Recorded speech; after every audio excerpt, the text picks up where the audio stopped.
বুথে নিয়ে গেলে ভোট দিবে সবাই মোদিজিকে দেখে। জয় শ্রীরাম, জয় শ্রীরাম, রাম রাম।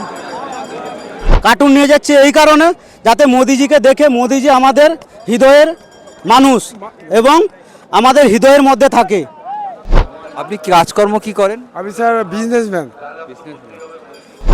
তো মমতা ব্যানার্জি অনেস্ট, খুব ভালো মহিলা, বাট ওনার যে সাঙ্গপাঙ্গগুলো আছে পুরো একদম পাক্কা 2 নম্বরই একদম। ছোটোবেলা থেকে আমি মমতা ব্যানার্জির ফ্যান ছিলাম।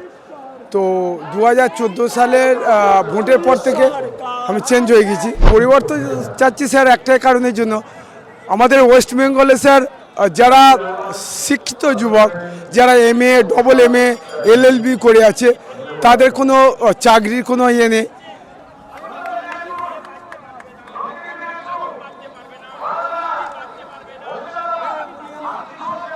কোথায় নিয়ে যাচ্ছ কে?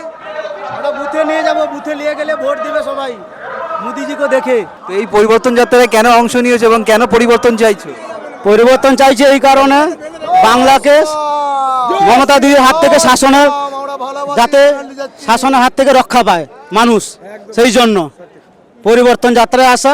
এবং মোদিজির কার্টুন নিয়ে যাচ্ছে এই কারণে যাতে মোদিজিকে দেখে মোদিজি আমাদের হৃদয়ের মানুষ এবং আমাদের হৃদয়ের মধ্যে থাকে, সেই জন্য আমরা মোদিজিকে নিয়ে যাচ্ছি। কি নাম আপনার? আমার নাম দীনেশ দাস। রাম রাম। কোথা থেকে এসেছেন আপনি? আমি স্যার এসেছি দক্ষিণ দুর্গাপুর। আপনি কাজকর্ম কি করেন? আমি স্যার বিজনেসম্যান। তো এই যে বেকার ছেলে মেয়ে দিন দিন বাড়ছে সারা ভারতবর্ষে এবং পশ্চিম বাংলায়, অবভিয়াসলি স্যার আমি একটা কথাই বলতে চাই, যিনি আমাদের বর্তমান মুখ্যমন্ত্রী আছে মমতা ব্যানার্জি, উনি ছোটোবেলা থেকে আমি মমতা ব্যানার্জির ফ্যান ছিলাম।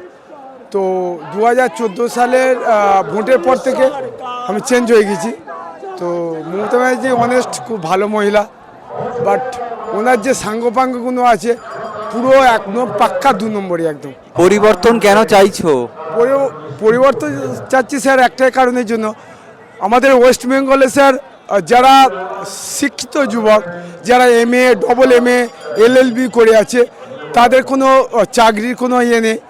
যারা 8 পাস করেনি, 6 পাস করেনি, তারা গিয়ে চাকরি করছে। তোমার নাম কি? আমার নাম হচ্ছে নেপাল চন্দ্র নস্কর।